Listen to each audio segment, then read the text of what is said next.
これはビデオです。じゃあ後でアップされる。後でアップされる。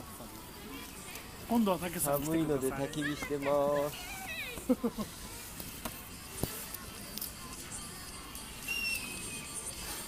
いや、本当でもあったかいわ。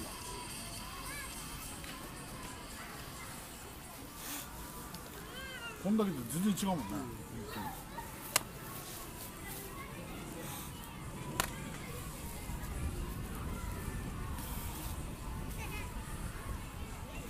こうやってやるとね、焚き火離して3ポイントに置くのがいいかもね。で、俺たちが真ん中に。